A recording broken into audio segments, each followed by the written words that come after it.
Pessoal, então vamos.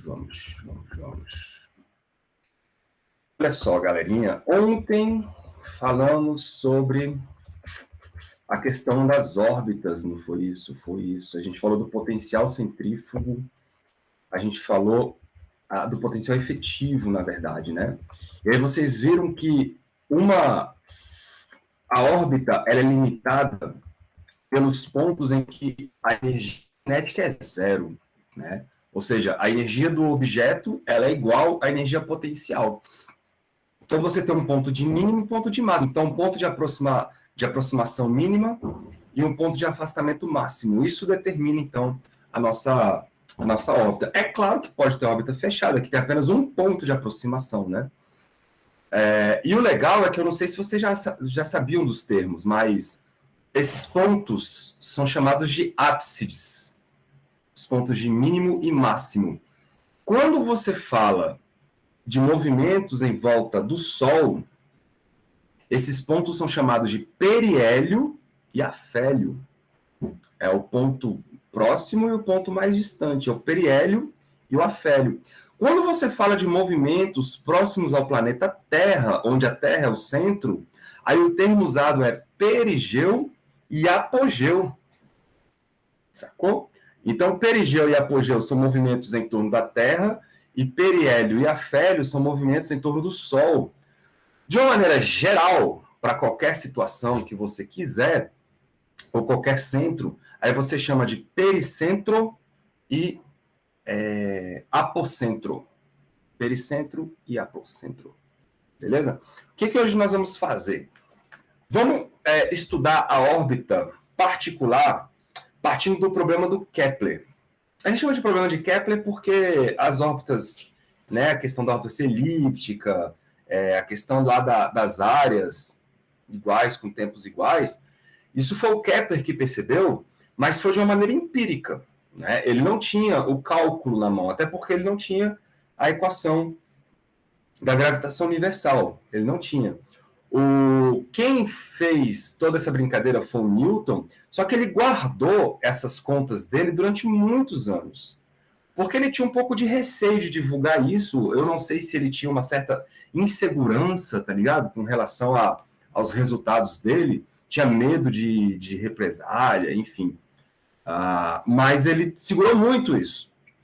Diz a história que o Halley, o cara do cometa Halley, ele observou a passagem do cometa Halley, e aí ele ficou se matutando o que seria aquilo e se fosse uma trajetória fechada, quando que ele passaria de novo. E aí diz a história que ele perguntou para o Newton, ele falou assim, Newton, se... Isso, galera, em 1600 e alguma coisa, 670, sei lá. Se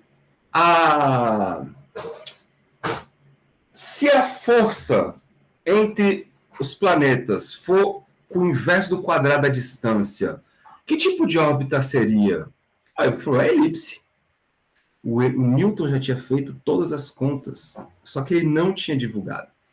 E aí o Halley guardou aquilo, foi para casa, fez um bando de conta lá, e ele previu a passagem do Halley para depois de sei quantos anos, acho que depois daquele dia lá, demorou acho que uns 20, 30 anos, para o Halley voltar. Tanto é que quando o cometa voltou batendo com a previsão do caboclo, só que ele já tinha morrido. Aí ele morreu sem ter certeza de que ele estava certo. Mas daí que batizaram o cometa de cometa Halley, porque ele que fez a previsão teórica, usando os cálculos do Newton, usando mais ou menos essas matemáticas que nós estamos usando aqui agora. Tá bom? E o que nós vamos fazer? Deixa eu já compartilhar aqui. Nós vamos aplicar aquela equação de ontem, a equação da órbita, para o caso onde a força se dá com quadrado a distância, né? É uma força atrativa. Se a força é com quadrado a distância, lembrem que o potencial é com o inverso da distância, né? Porque você tem que fazer uma integração lá da força e tal. E aí você vai ter o potencial, a energia potencial, com o inverso de R. Então, vamos lá. É isso que nós vamos trabalhar. Eu vou chamar isso aqui do problema de Kepler, porque a história, ela dá o nome das leis de Kepler. Só que o Kepler fez tudo isso de maneira empírica. Ele não tinha a matemática disponível ainda, né?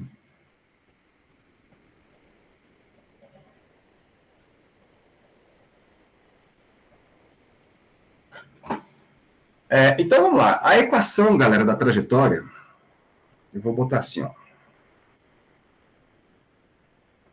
Equação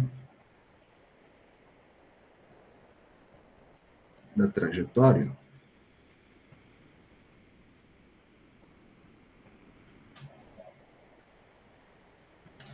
que nós vimos ontem, ela era uma parada mais ou menos assim, um delta teta, deixa eu arrumar esse delta teta aqui,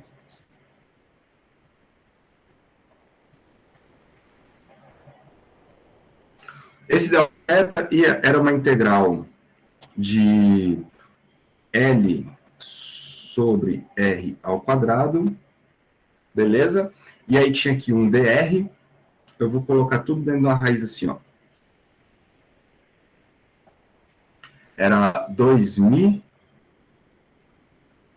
que multiplica a energia menos o potencial efetivo. Tudo isso aqui é elevado a menos meio, tá? É uma raiz lá embaixo no denominador. Isso aqui integrado em dr. Então, é aquilo que eu estava falando. Se você conhecer a forma, você consegue descobrir a trajetória, né? Claro, se você conseguir fazer essa integração. Bom, então, uma energia potencial U é igual a gravitação, né, que é uma constante sobre o R, o potencial efetivo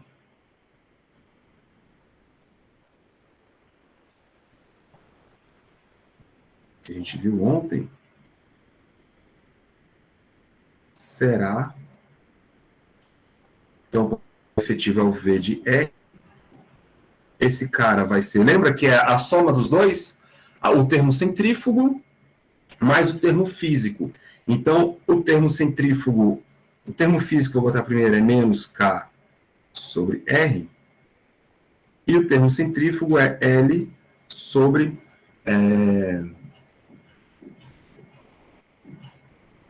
L ao quadrado, nem lembro mais.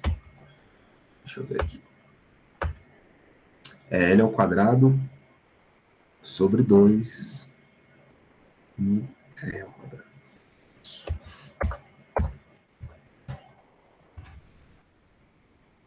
Beleza. Então, vamos jogar este V lá dentro do V daquela integração. Ó. Então, e aí que eu falei que agora nós vamos ter uma matemática um pouco enjoadinha, a gente tem que resolver essa integral aí, tá? E ela é resolvível. Ela é resolvível. Inclusive, o que eu vou fazer aqui é um dos exercícios do livro. Ele pede para você resolver essa integral, e aí eu vou fazer ele com vocês, para vocês acompanharem a resolução dessa integral aí, porque pode ser, de alguma maneira, fortalecer um pouco a matemática de vocês aí. Então tá, então vamos ficar com uma integral de L sobre R ao quadrado. Aqui uma raiz invertida de 2μ, que multiplica, que eu vou ter que abrir um parênteses grande, a energia, menos o potencial efetivo. Só que menos o potencial efetivo vai dar menos com menos mais K sobre R, pode crer? Desse cara aqui, ó. Menos, que aí menos com mais vai dar menos, L ao quadrado dividido por L ao quadrado 2μ R ao quadrado. Beleza? Menos meio dr.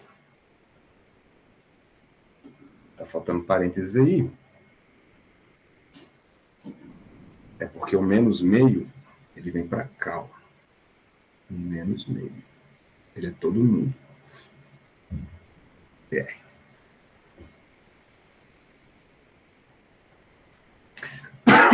Qualquer dúvida, vocês me falem, tá, galera? Até aí, nada demais, né? Só substituir aí o potencial efetivo lá dentro. Só substituir o potencial efetivo lá dentro. O que eu vou fazer? Como o 2.000, ele tá dentro também dessa raiz, eu vou jogar o 2.000 para dentro desse parênteses, para a gente ficar com um parêntese só. Tá? Então vai ficar assim, ó. Delta θ é igual a integral de L sobre R quadrado.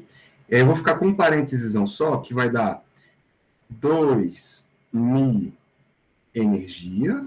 Legal? Estou passando 2.000 para dentro. Mais 2.000 K sobre R menos L ao quadrado. E aí o 2.000 vai cortar com 2.000.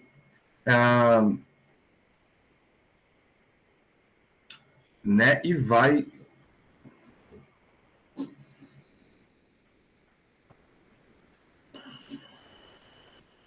E vai ficar um R quadrado aqui embaixo. Beleza? Tudo isso elevado a menos meio.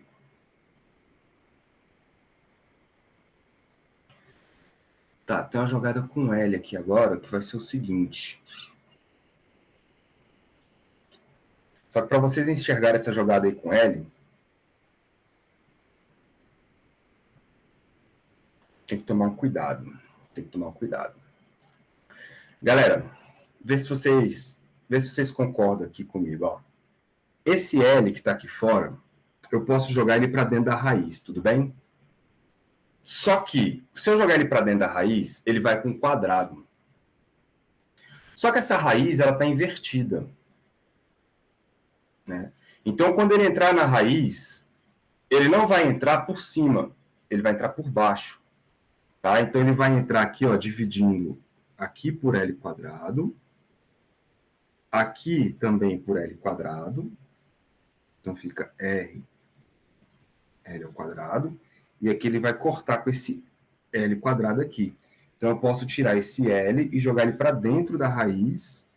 Só que ele entra por baixo. Por quê? Porque a raiz está elevada a menos meio. Tá bom? Se você quiser enxergar isso direitinho, fica assim, ó. Tipo, o L está aqui, vezes 1 sobre a raiz do resto, né? A raiz do resto. Tipo, 2.000 e tal. Mais parararará. Aí esse L que está aqui, ó, você pode enxergar ele como sendo 1 sobre L, pode crer? É a mesma coisa. Aí quando ele entrar na raiz aqui, ó, ele vai entrar com o quadrado dele, beleza? Só que ele vai entrando por baixo. Então ele vai entrar aqui, ó, L quadrado, mais tarará, L quadrado, beleza? Então ele entra por baixo. Por isso que vai aparecer um L quadrado aqui, L quadrado aqui, e aí vai cortar com esse outro L quadrado do outro termo lá. Tudo bem? Entenderam aí a manipulação?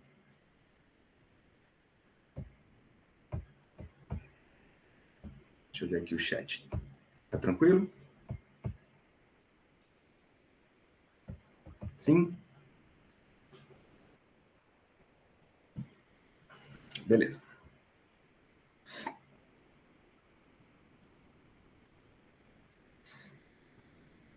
Por que isso? Porque agora eu tenho uma integração de um termo 1 sobre R quadrado, e aí todos os outros termos estão dentro de uma raiz, onde fica mais simples da gente ficar trabalhando só com uma raiz apenas e outros não tem outros termos fora. Então tá, qual é a jogada agora? É fazer aquela brincadeira da mudança de variável. Tá? Então, que facilita a nossa vida, ó, fazendo U igual a 1 sobre R, esse é o nosso U. Quem seria o DU? O DU, quando você derivar, né, vai cair o menos 1, vai ficar menos 1 sobre R, aí o R fica menos 2, então dá R quadrado, dr. Belezinha? Vamos jogar esses resultados lá dentro da nossa raiz. Então, o que vai mudar aqui, ó? No lugar do dr, eu vou jogar R quadrado du com sinal de menos. Então, nosso delta θ, ele vai aparecer um menos aqui na frente, ó, menos. Beleza? Por conta do du, então fica menos 1 sobre R quadrado. Dentro da nossa raiz, o 2μL continua, então 2μe sobre L quadrado, continua. O próximo termo tem um R lá, vocês estão vendo? Esse R, a gente pode escrever esse R lá para cima, então ficaria 2μ, vou fazer com calma aqui, ó, mais 2μ K U sobre L quadrado. Estão enxergando? Deixa eu jogar isso aqui para lá.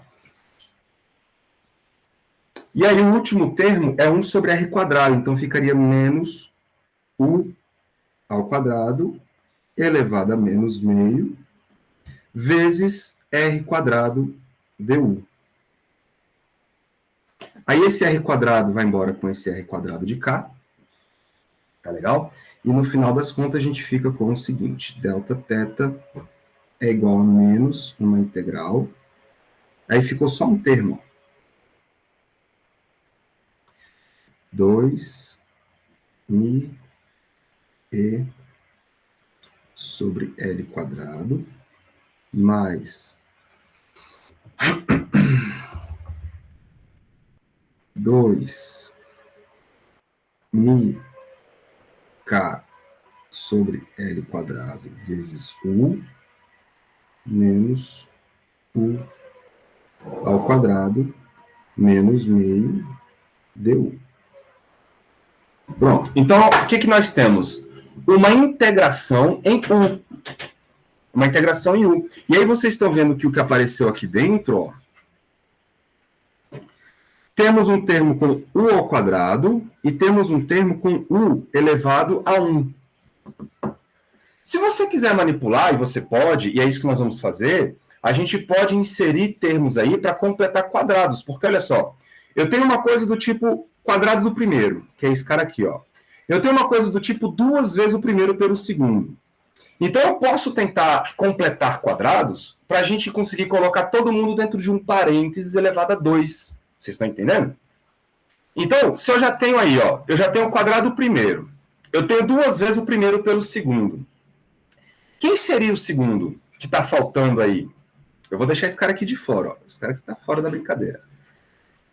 O segundo, concorda comigo que seria exatamente esse termo bem aqui, ó, que está faltando? Então, o que eu vou fazer? Eu vou somar e subtrair o segundo ao quadrado, que é o que está faltando. Porque se eu somo uma coisa e subtraio ela, eu não faço nada, né? Eu não faço absolutamente nada. Porque quando eu faço isso, eu consigo condensar tudo dentro de um quadrado só. Vamos com calma, ó. Então, vai ficar assim, delta θ é igual a menos uma integral de 2μe sobre L2, ok? E aí eu já vou somar aqui o termo que vai entrar na brincadeira, eu vou trocar de cor só para fixar aqui na cabeça de vocês que esse termo eu estou somando na unha. Vou botar até de um azul clarinho aqui, ó.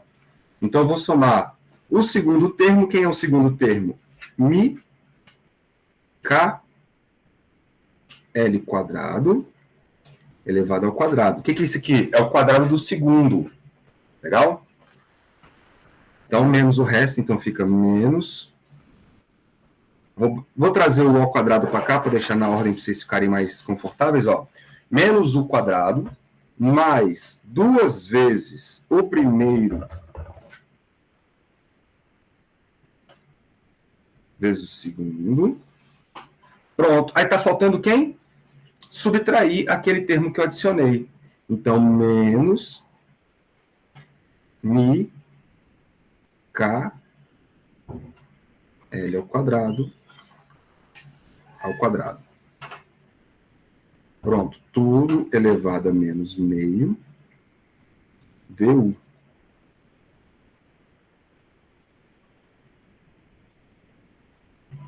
Pronto. Aí vocês percebam que estes caras aqui, ó, o que é isso? Isso aqui é o quadrado do primeiro, mais 2 vezes o primeiro pelo segundo, mais o quadrado do segundo, ó. Olha que legal. Então eu posso colocar todo mundo ali dentro de um mesmo quadrado. É isso que se chama completar quadrados. Vamos ver como é que vai ficar? Delta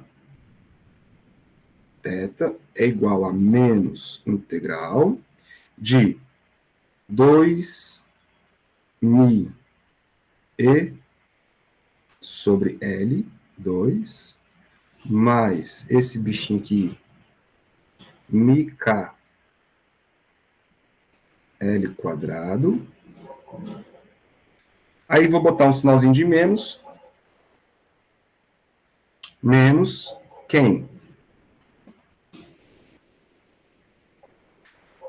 U, não é isso? U é o primeiro, U ao quadrado. Menos, aí vou botar um sinalzinho de menos para completar com esse mais aqui, né? Menos 2 vezes o primeiro pelo segundo, então o segundo é mi k sobre L2. Tudo isso elevado ao quadrado. Faz de cabeça aí para você ver se não dá certo. O quadrado do primeiro é U. Menos 2 vezes o primeiro pelo segundo, vai dar esse termo de K. Esse cara aqui, ó. Só que aí com o menos daqui de trás, ó, quando bater com o outro menos lá, vai dar mais. Beleza? Então tá certinho. Aí, mais o quadrado do segundo. Então tá aqui o quadrado do segundo, com o sinal de menos na frente, que vai aparecer por causa desse sinal de menos aqui, ó. Lindo, né? Então, vou fechar aqui o parênteses, menos... Ô, meu filho, calma aí. Menos meio de...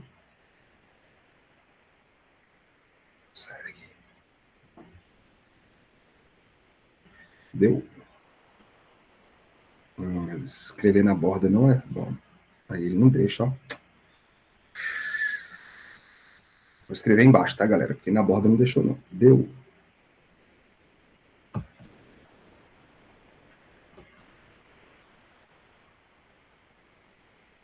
Deu.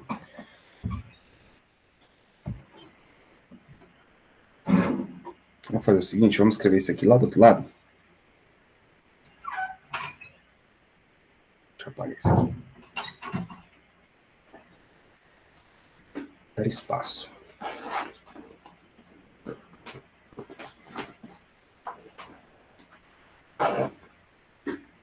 Pronto.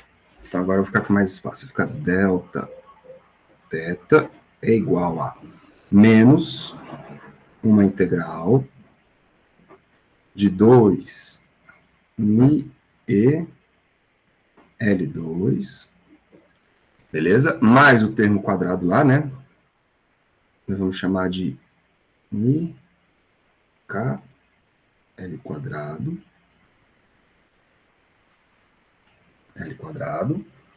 Aí menos o termo que a gente condensou em um quadrado só. Então, menos U menos mi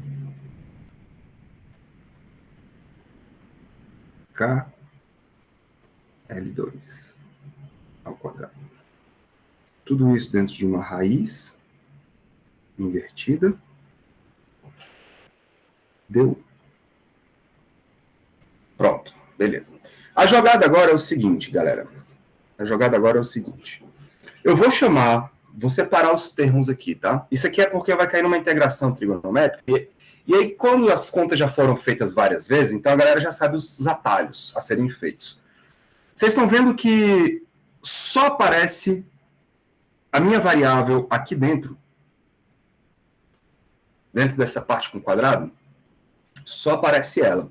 Então, eu vou chamar este primeiro pedaço aqui, ó, de uma constante A. Uma constante A. Beleza? Por quê? Porque não tem a variável aí dentro. A variável U não aparece. Então, isso é uma constante. A minha variável aparece aqui. Então, aqui eu vou dar uma... Como é que eu posso falar? Eu vou dar um outro nome, vou chamar de uma outra variável. Só que se você for pensar bem, o que eu tenho aqui é um número menos um número ao quadrado. Isto tem cara de integral trigonométrica. Então, já sabendo o caminho das pedras, nós vamos chamar isso aqui de um A cosseno de alfa ao quadrado. Beleza? Então, resumindo aqui a brincadeira, ó. Resumindo aqui a brincadeira. Eu vou chamar de A aquele termo 2μe sobre L ao quadrado mais μk L ao quadrado elevado a 2. Ok? Esse aí vai ser o nosso A. E o outro lá, A cosseno ao quadrado de alfa,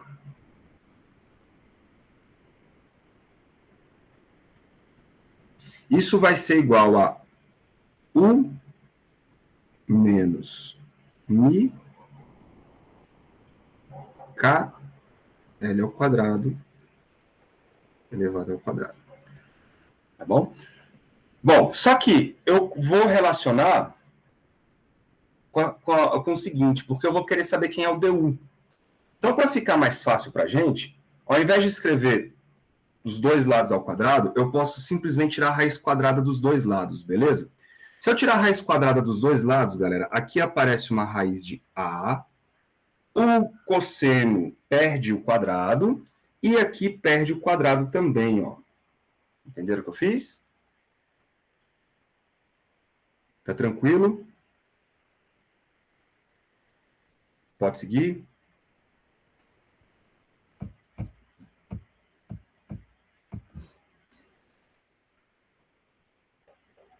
Falem comigo, que eu não quero assustar ninguém hoje, não.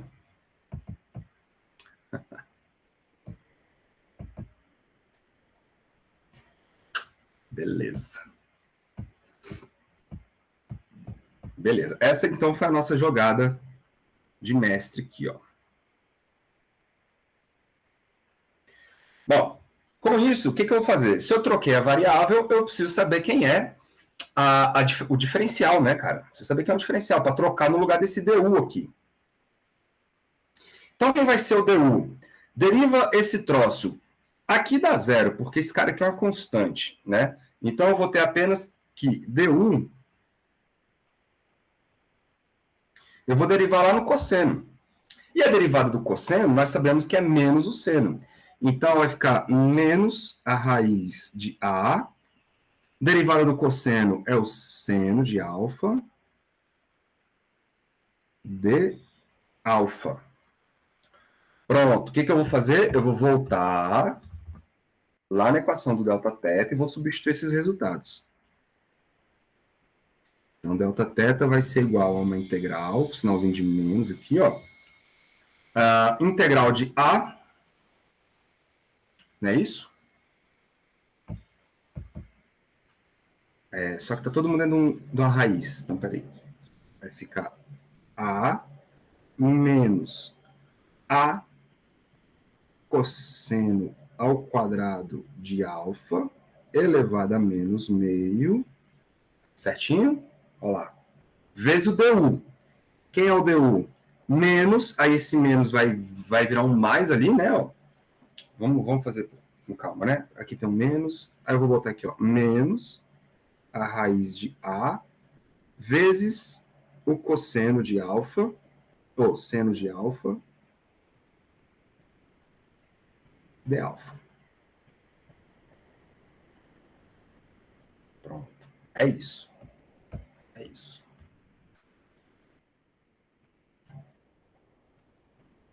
O que eu vou fazer, cara? Eu vou botar a raiz de A para fora.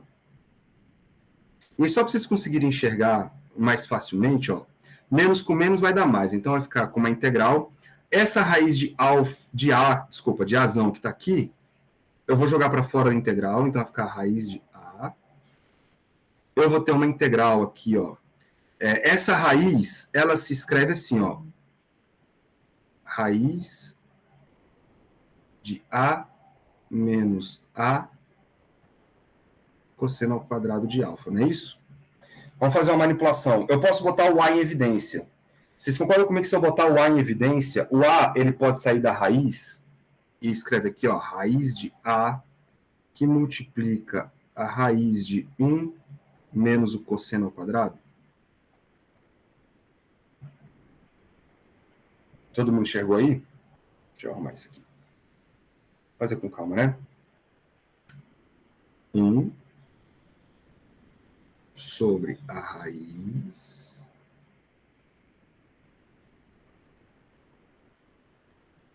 de A que multiplica 1 menos o cosseno ao quadrado de alfa. Esse aqui então é a nossa raiz. Botei o A em evidência. E aí ficou em cima seno de alfa de alfa. Vamos lá para cima.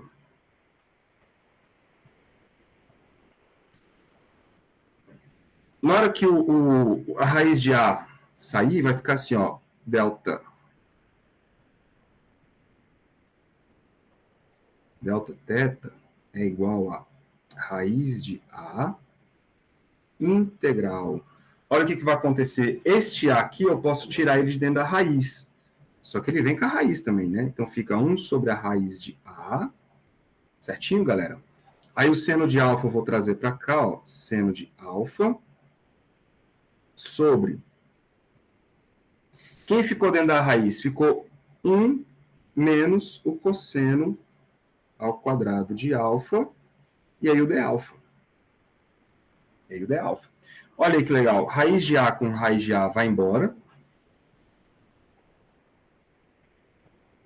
Integral de seno de alfa sobre a raiz de quem? Cara, 1 menos cosseno ao quadrado. 1 menos o cosseno ao quadrado é o seno ao quadrado. Então, esse aqui vai dar seno. Genial, né? Ó. Seno ao quadrado de alfa. D alfa. Só que o que é a raiz quadrada do seno ao quadrado? É o próprio seno ao quadrado. Então, na verdade, isso aqui, ó, vai embora, cara. Vai tudo embora. Então, eu vou ter que o delta θ se resume simplesmente a quem? A integral de d alfa. E quem é a integral de d alfa? É o delta alfa. Lindo demais. Ou seja, θ menos θ0 é igual a alfa menos alfa zero. Legal? Essa é a historinha. Então, deixa eu até botar aqui, ó. θ menos θ0 seria igual a alfa menos alfa zero. E aí é uma condição agora de contorno. Condição de contorno, não, desculpa, uma condição inicial. Vamos escolher, e é aquela escolha que eu estava falando ontem para o Thales, vamos escolher o ponto onde o ângulo é zero, vai ser o ponto onde o raio é mínimo. Beleza? Então, se você pegar uma órbita assim, ó, aqui está o foco, né, aqui está o centro, vamos escolher o ângulo zero exatamente nesse ponto aqui, ó, onde o raio ele é mínimo. Tá? E se eu faço essa escolha, então, eu vou matar o θ0 e vou matar também, por escolha, esse alfa zero. Então, deixa eu escrever isso aqui para vocês. É uma escolha. Para quê? Para simplificar a nossa vida, né, velho? A gente já se lasca tanto fazendo física, então vamos simplificar o máximo que a gente pode. Então, ó, a escolha é para um raio mínimo. Para um raio mínimo, o ângulo inicial é zero, e alfa zero também é zero. Essa é a nossa escolha. Então,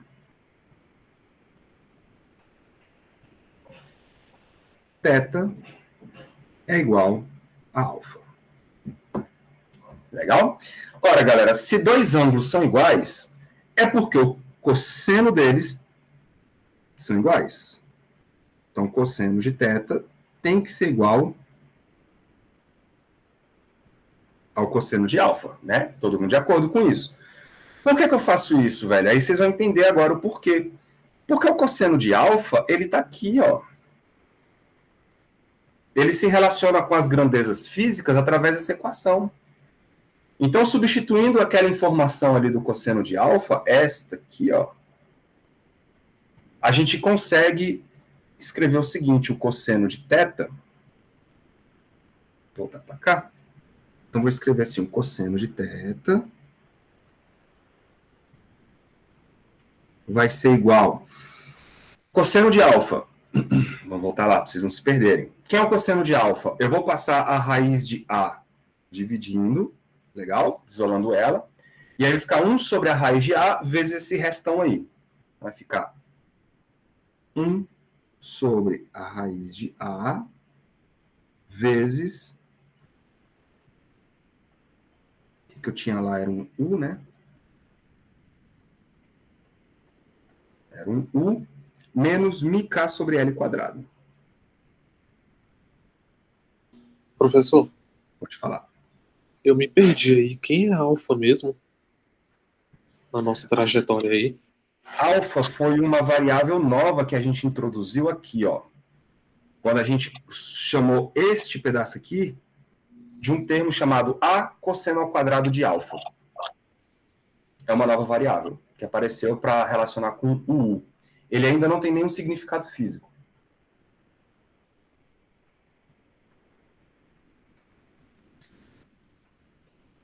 Tudo bem?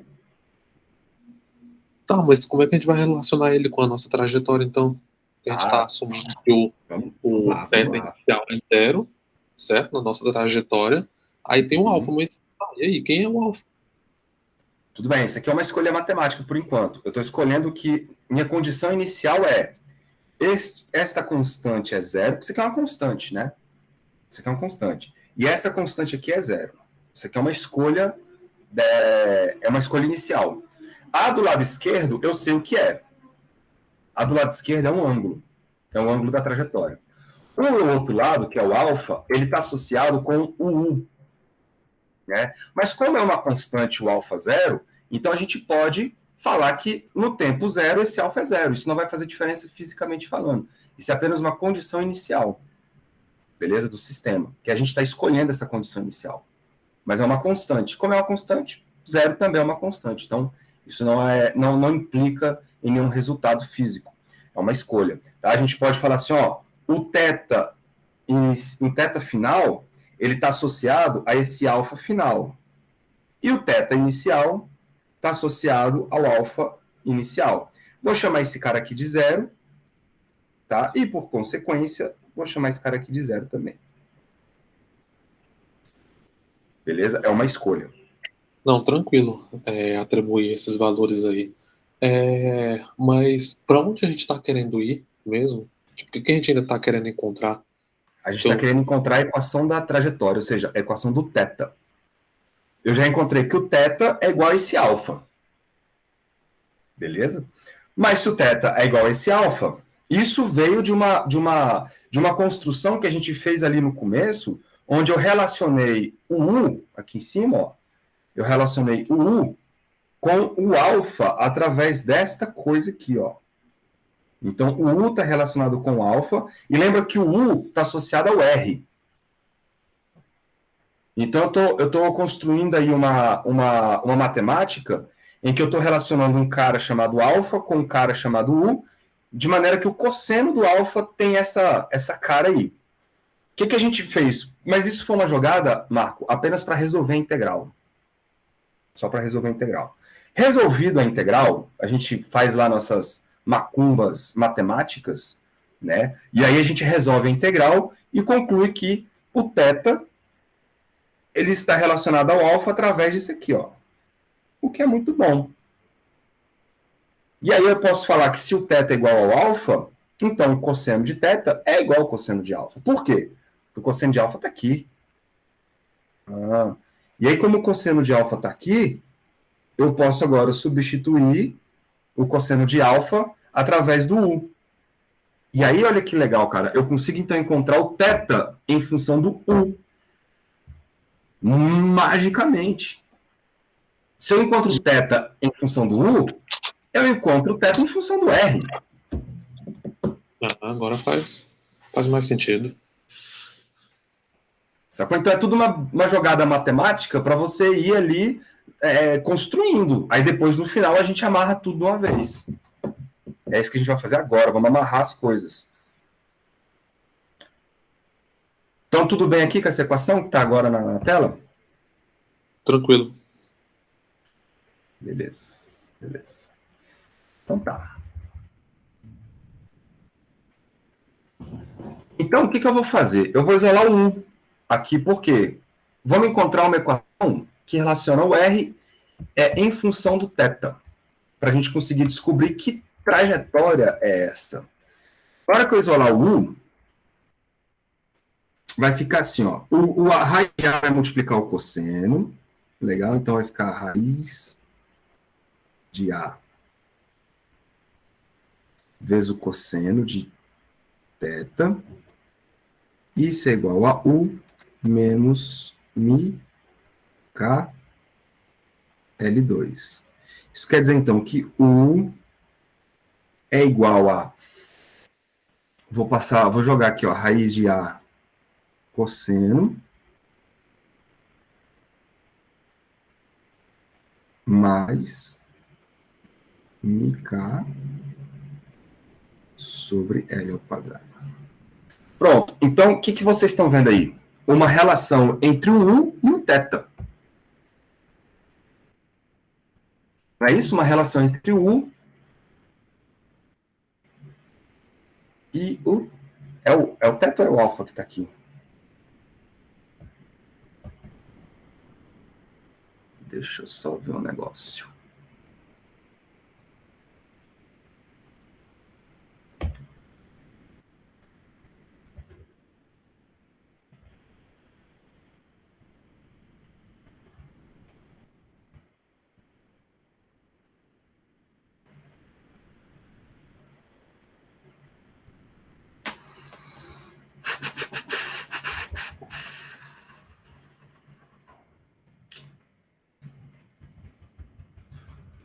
Seu aqui.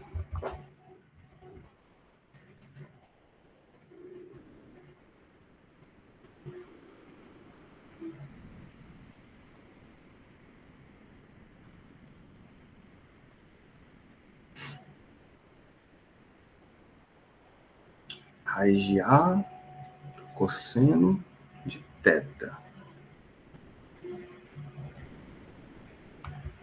Raiz de A, cadê?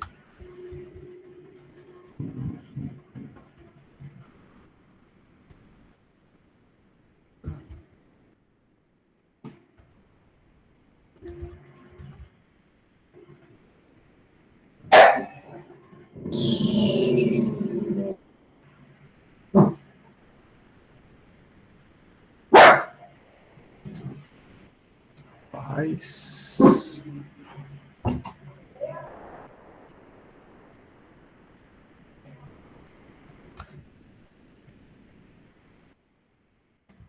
Deixa eu ver um negócio aqui, meu povo. 2 minutos. 2 minutinhos. Ai, já.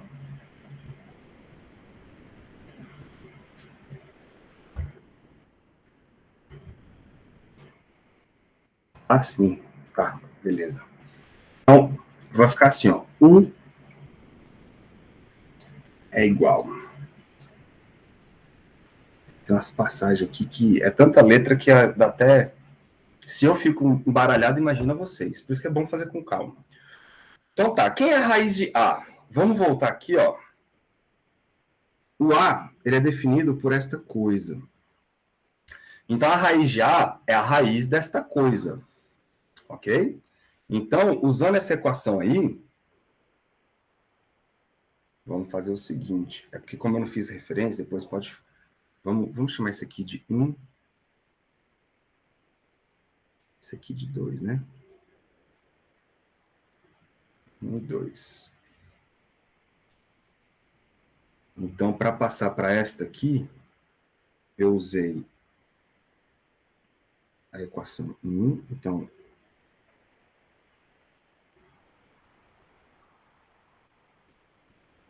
só para fazer um guia.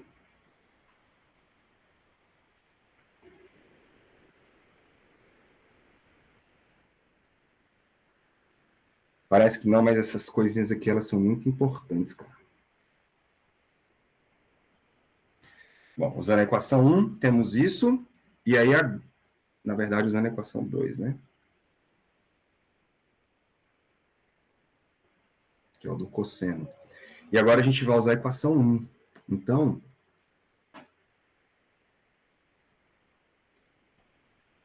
usando a equação 1,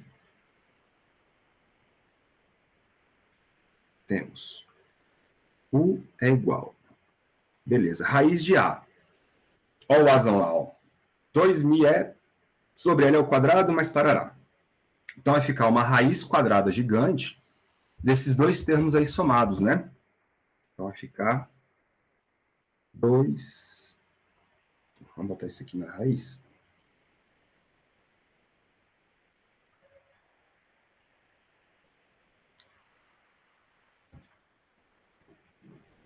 Dois mi e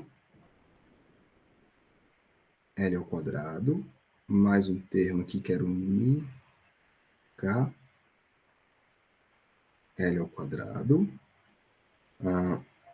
tudo ao quadrado, não é isso? Esse aqui é a raiz do A, vezes o cosseno,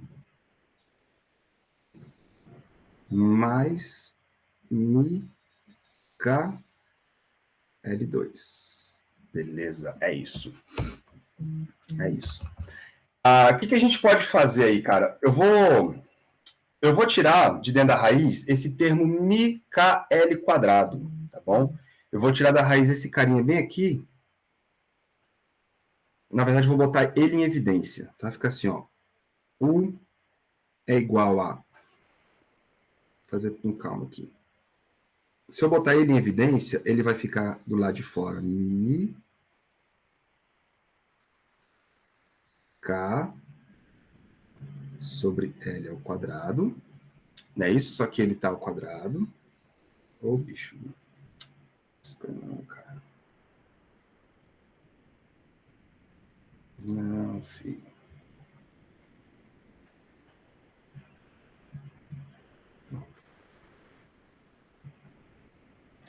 Legal? Então, vai ficar esse cara aqui ao quadrado.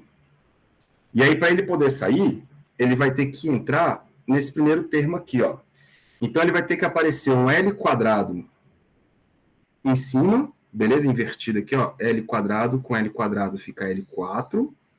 Vai ter que aparecer um mi quadrado aqui embaixo, um k quadrado aqui embaixo. Ou seja, nada mais é do que o inverso do que está aí fora, né? Só que multiplicado o 2mi e L quadrado. Legal? Mais 1, que foi o que saiu. Mais 1. Cosseno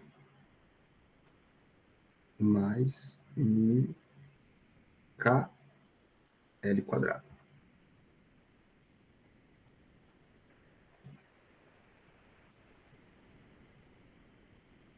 L quadrado. Deixa eu fechar aqui. Pronto. Então, aqui, ó, L4 com L2 vai dar um L2 em cima. Esse mi pode ir embora com esse mi. Então, a gente vai poder colocar para fora da raiz esse cara aqui, ó, mi k, saiu da raiz, L quadrado. Quem vai ficar dentro da raiz vai ser o 2, L2 e 2L2E sobre mi k. Não é isso? Ao quadrado. Mais 1. mais 1. Isto mais, então, um mi K sobre L quadrado. Aí vocês estão vendo que tem o mesmo termo, tanto aqui, ó, quanto aqui? É isso que a gente está forçando, para aparecer esses dois termos. Vou colocar esses dois termos em evidência, ou fatorar eles, né? Então, deixa eu ir lá para cima. Vai ficar U é igual a mi K sobre L quadrado, e ele vai multiplicar todo mundo, né? Vai multiplicar a 1, que é ele mesmo, mais aquela raizona lá. Então vai ficar raiz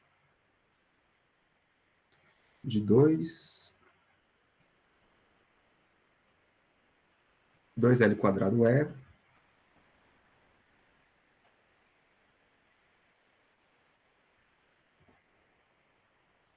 2L quadrado é sobre mi K ao quadrado mais 1.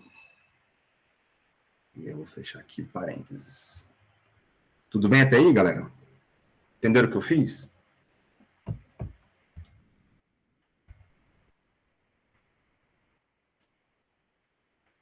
Tá tranquilo?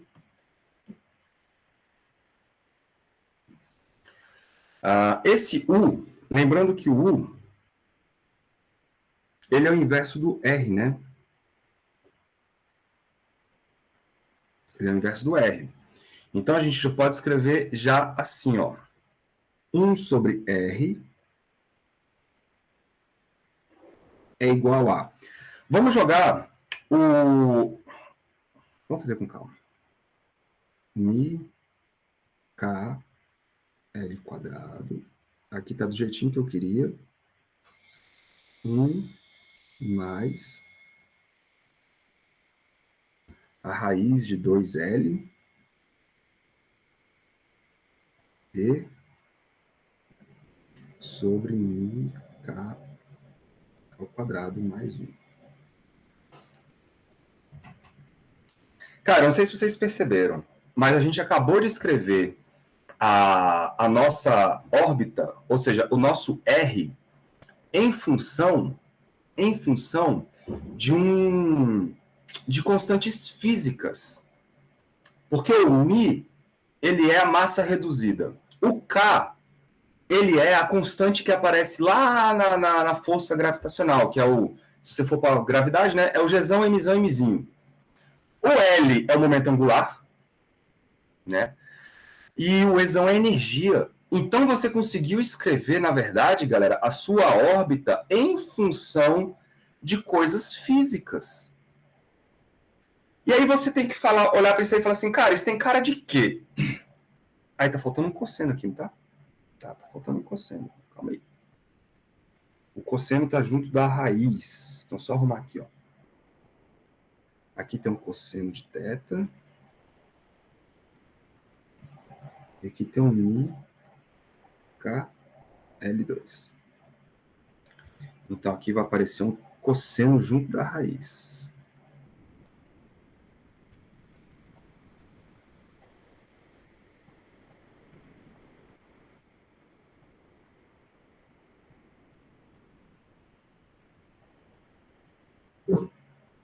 E aí eu fiz a jogadinha aqui que o U é 1 sobre R. E aqui tem um cosseno também.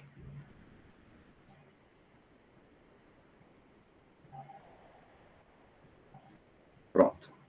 Então, o que eu vou fazer? Eu vou escrever da maneira que dá para a gente associar algumas coisas importantes para uma equação de órbita.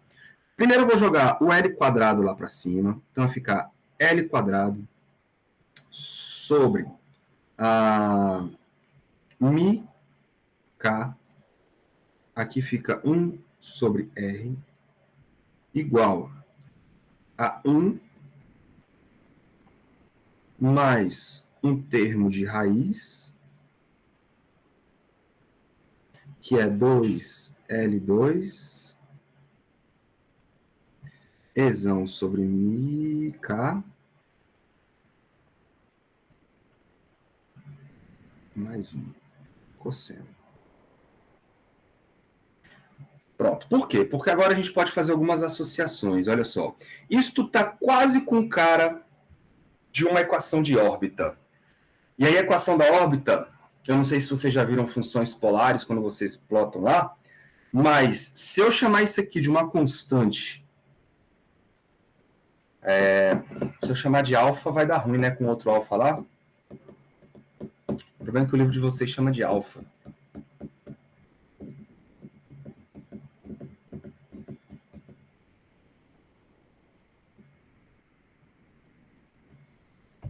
O livro de vocês chama de alfa? Deixa eu ver aqui o livro de vocês. Ele chama de alfa. Galera, eu vou chamar de alfa só porque o livro de vocês chama, tá bom? Então eu vou chamar isso aqui de alfa, só para depois, quando vocês forem estudar, vocês não se perderem. Eu vou chamar isso aqui, mas não tem nada a ver com aquele alfa lá de trás, não, tá? Só porque eu fui infeliz aí na escolha dos alfas. Eu vou chamar isso aqui de epsilon. Fazendo isso, cara, nós vamos ter essa equação aqui, ó. Alfa sobre R é igual a 1 mais epsilon cosseno de θ. Ou, se você preferir, né, a hora que você isolar os termos, você pode escrever que R, onde esse R depende de θ, ele nada mais é do que alfa sobre 1 mais epsilon cosseno de θ. Legal? E esta equação aí, galera, ela dá pra gente a trajetória. Vamos ver se hoje eu consigo fazer o gráfico disso. Cadê aqui meu programinha? Aqui, ó. Wolfram. Eu tentei fazer aquele dia e falei miseravelmente. Vou escrever assim. R é igual a... Eu vou colocar o alfa como se fosse 1, beleza? Então vai ficar 1 dividido 1 dividido por... Aí vocês viram que a equação ela ficou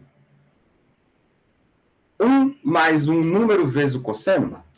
Se eu fizer 1 mais cosseno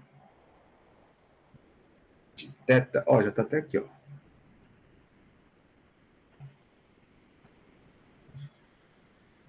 Olha o que aconteceu. Vocês têm aí uma parábola. Estão vendo aí o gráfico? Ficou pequeno, né? E ele não gira, esse programa não gira. Deixa eu fazer aqui no...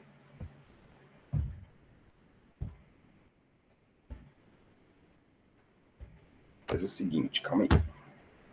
Melhorar a vida de vocês. Isso aqui fica aqui. Ó, vocês estão vendo essa equação aí, né? Eu estou tentando plotar ela. Eu vou jogar o alfa igual a 1, só para facilitar a nossa vida, tá? E aí eu vou brincar com esse epsilon. Esse epsilon, eu vou botar ele como 1, depois eu vou colocar ele como 0 ponto alguma coisa, depois eu vou botar ele como número negativo. Beleza? Então deixa eu descompartilhar minha tela e vou compartilhar outra tela.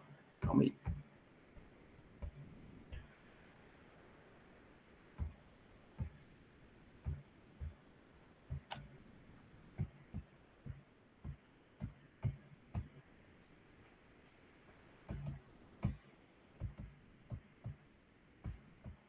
Então tá aí, ó. Eu estou escrevendo que R é igual... Estou jogando o alfa igual a 1, beleza? E aí embaixo vai ficar 1 sobre 1 mais o cosseno de θ. Deixa eu botar aqui o θzinho. Pronto. Eu quero um plot polar.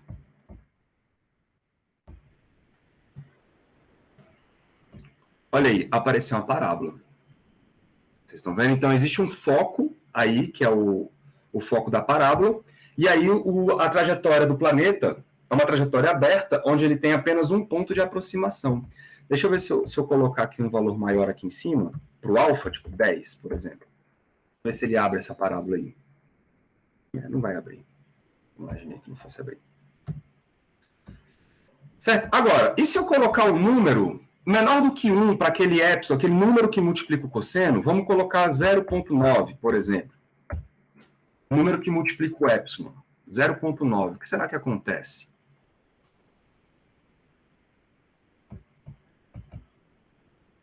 Ele não entende a vírgula, né? Ele só vai entender o ponto.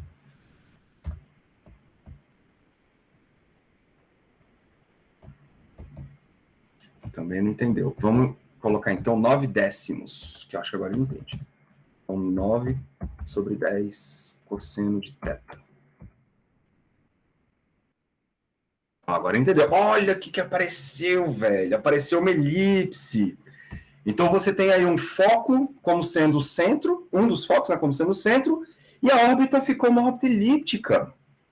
Então, esse epsilonzinho que está ali, que a gente definiu como epsilon, que é o número que multiplica o cosseno, ele é a excentricidade da órbita.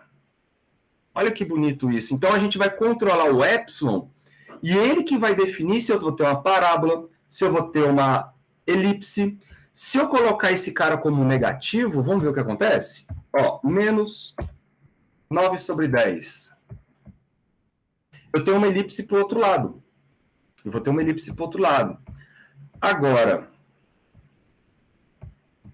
se eu colocar esse cara igual a 0, o que será que acontece se eu tiver esse cara igual a 0? Se eu tiver esse cara igual a 0, eu vou ter isso aqui, né? Ó. 1 sobre 1, porque o cosseno vai dar... O 0 vai multiplicar o cosseno, vai matar, né? Então, vai dar um círculo. Deixa eu colocar um outro cara aqui, ó. Vamos brincar com esse epsilon. Aqui ficou uma elipse. Se a gente aumentar aqui a excentricidade, ele vira uma elipse para o outro lado. Legal. Legal.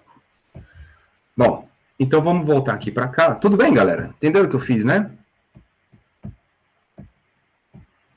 Eu brinquei com esse epsilon aí, eu vi que o epsilon, dependendo do valor do epsilon, posso ter uma parábola, posso ter uma elipse. O outro vai ser uma hipérbole, era para isso aqui dar uma hipérbole, só porque a gente está olhando para o lado, ele só inverteu, né? Mas para quem está do lado de lá, isso dá uma hipérbole.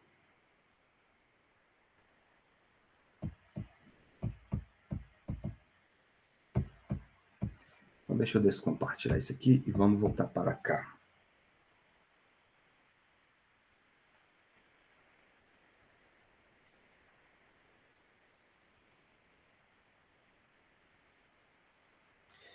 Então, olha que legal. Esse epsilon vai controlar a forma da minha órbita. E aí, esse epsilon, ele está associado diretamente com quem? Ele está associado diretamente com a energia, velho. Ele está associado diretamente com a energia, porque, olha só, deixa eu reescrever esses caras aqui, ó. O alfa, ele vai ser igual a L ao quadrado sobre μk. E o epsilon, vou botar o epsilon aqui, ó. E o epsilon, ele é a raiz quadrada de 2L ao quadrado, energia, μk ao quadrado, mais 1. Então, o tipo de órbita vai aparecer de acordo com a energia. Não é isso? Porque a energia que vai estar dominando aí dentro dessa raiz. O L é uma constante e está ao quadrado. Né? Então, a energia, dependendo da energia do objeto que vem, ela vai determinar se você vai ter uma hipérbole, uma parábola, uma elipse, um círculo. Olha que legal. Então, vamos fazer a definição matemática aqui. Ó. Se o epsilon for... Vocês concordam comigo que se o epsilon for positivo, isso quer dizer que minha energia também é positiva? Beleza? Se o epsilon ele for igual a 1, isso quer dizer que a energia é zero. Olha para o problema aí, ó. Se o epsilon for igual a 1, isso quer dizer que a energia é zero. Se o epsilon for negativo, isso quer dizer que a minha energia aqui também vai ser negativa, porque esse termo aqui vai ser maior que 1. Tá? Então, quem controla o epsilon é exatamente a nossa energia. Quem controla o epsilon é exatamente a nossa energia. Beleza? Então, vamos escrever isso aqui, ó. Vou continuar com o roxinho. Se o epsilon for positivo,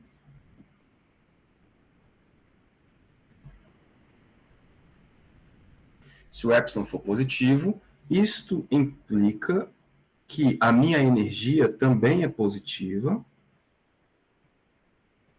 Legal? Logo, nós vamos ter uma hipérbole como trajetória. Hipérbole.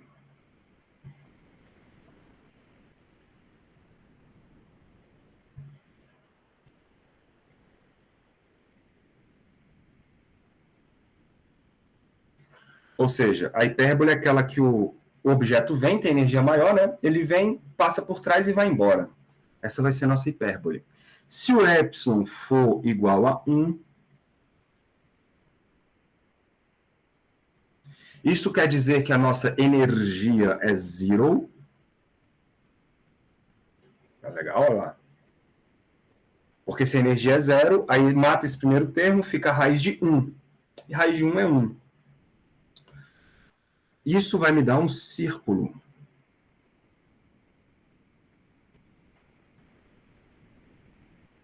Bonito, né?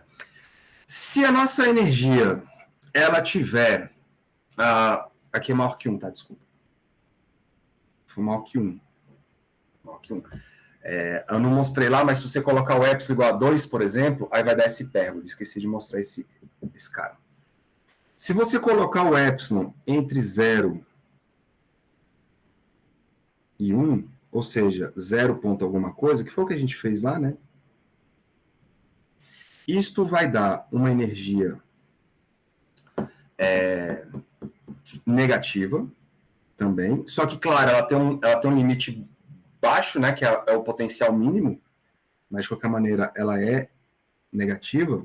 Isso aqui vai dar uma elipse, que é o caso dos planetas em torno do Sol. Os planetas em torno do Sol. E se o epsilon for zero, o que será que acontece? A gente vai encontrar... Opa, desculpa aqui. Aqui não é o círculo, não. Aqui é a parábola.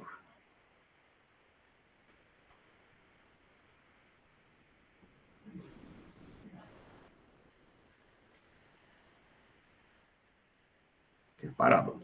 Quando epsilon zero, nós vamos ter o círculo. E quando a gente tiver o círculo, é porque nós vamos estar com a energia mínima. E a energia mínima, ela é quando nós tivermos o potencial mínimo, como a gente viu na aula passada. Beleza? E aqui nós vamos ficar com o círculo.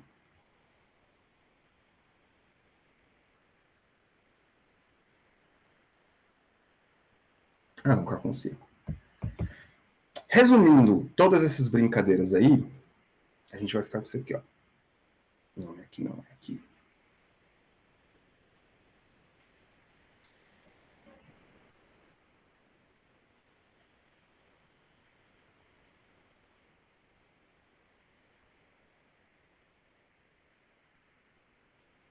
Aqui, ó. Acho que eu já cheguei a mostrar para vocês isso em algum momento, né? Mas é mais ou menos isso aqui que vai acontecer, cara. Olha que legal. Então, dependendo do tipo de energia que você tem, Isso vai mudar, isso vai impactar na órbita do objeto que está ali, né, em torno de você. E aí, o que você tem aqui? Você vai ter, dependendo da órbita, você vai ter um raio mínimo, que está do lado de cá. Você vai ter um raio máximo, que está do lado de lá. Ok? E esses caras são chamados de ápsides. Vamos botar aqui, ó. R máximo e R mínimo. São chamados de ápsides. Legal? São os pontos de retorno. É aquilo que eu estava falando, do perigeu e do apogeu. Voltando para aquela outra imagem que eu botei numa aula passada aí, a gente pode separar por regiões também. Vou colocar aqui de novo.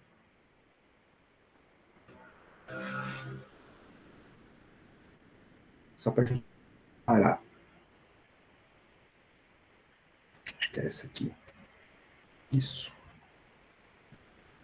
Olha que bonito isso aqui, galera.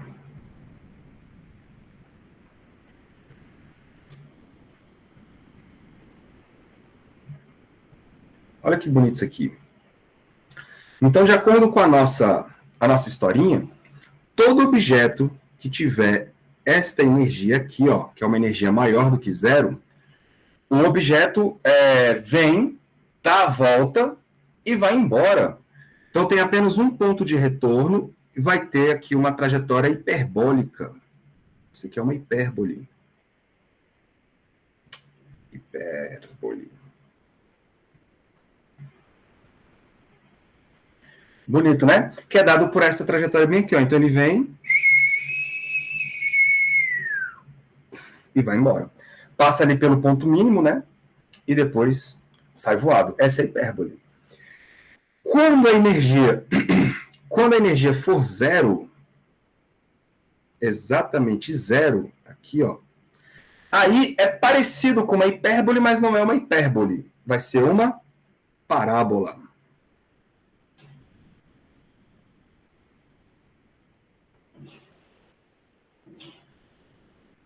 Vai ser uma parábola. Legal, né? Que vai ser esse carinha bem aqui, ó. Essa trajetória aqui. O foco, galera, é como se onde tivesse o centro da órbita, tá? É como se fosse o planetazão, né? O centro lá tá lá. É como se fosse ele. Tá? Quando a energia for negativa, nós vamos ter uma elipse. Nós vamos ter uma elipse. E quando a energia for a menor possível, isso vai dar um círculo.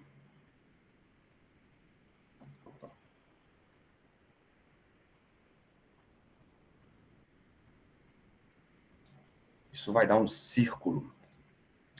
Então, olha que legal, cara. Olhando apenas, depois que a gente constrói a coisa toda, né? Olhando apenas para a energia, a gente consegue descobrir que órbita que o bicho vai ter. Se ele vai ficar preso, se não vai ficar preso, se vai ser hiperbólica, se vai ser parabólica, e assim por diante. Bonito, né? Na aula que vem, nós vamos continuar falando disso, e aí na aula que vem eu vou falar sobre as leis de Kepler, tá? Olhando por esses pontos de vista aí. Dá para a gente falar das três leis. A primeira lei já foi, né? A primeira lei basta que a energia seja negativa. E aí a órbita elíptica estudar a primeira lei do senhor Kepler. O Kepler não tinha ideia. Ele não tinha ideia. Então, no movimento planetário, as órbitas elas são elípticas. Chique?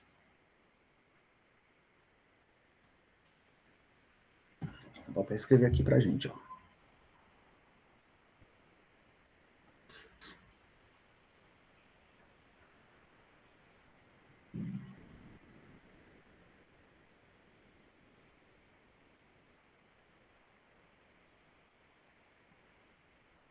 Alguma dúvida, galera?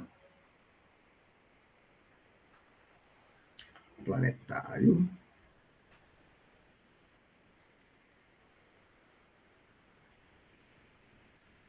Eu tenho, mas eu posso fazer depois que parar a gravação. Tá bom. No movimento planetário, as órbitas são elípticas. Opa.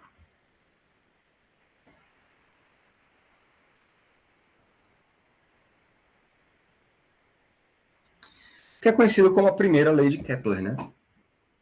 Kepler viu isso sem fazer conta, ele apenas passou um tempão olhando para o céu, tipo, um tempão mesmo, véio, tipo uns 16, 20 anos, só olhando para o céu e registrando as posições, né, principalmente de Marte. E aí ele não sabia o que fazer com tudo isso. Ele não sabia o que fazer com tudo isso. Na verdade, quem fez isso foi o Tycho Brahe, desculpa. O Tycho Brahe passou 16, 20, 15 anos da vida dele olhando para o céu e registrando a posição dos planetas. E aí, não sabendo o que fazer com isso, ele acabou passando para o Kepler.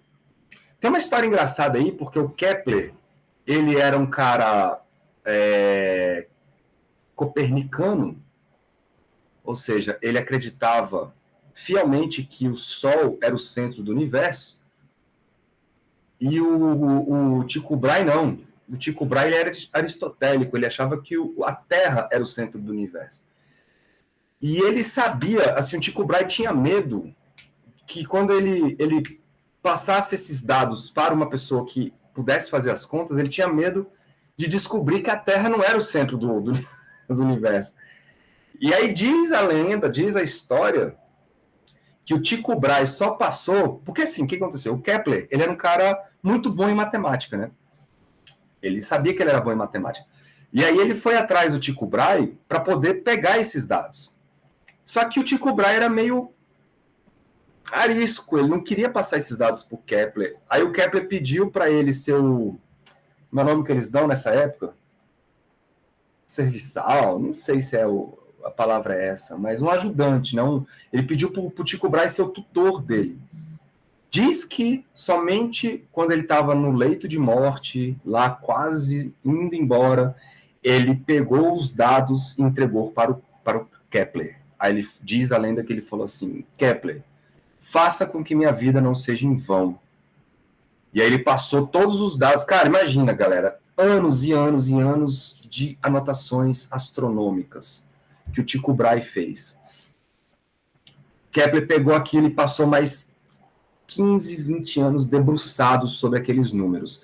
E ele começou a fazer um monte de teste com aqueles números. Fez gráficos, tirou área, começou a pensar em padrões geométricos. Bicho, ele fez a desgraça acontecer. E ele chegou em 3 conclusões, que são as 3 leis de Kepler. A primeira foi provada matematicamente aqui agora, né, com essa brincadeirinha aqui. Aí a segunda e a terceira nós vamos ver na aula que vem. Ok? Deixa eu parar a gravina para que vocês possam se sentir à vontade de fazer perguntas.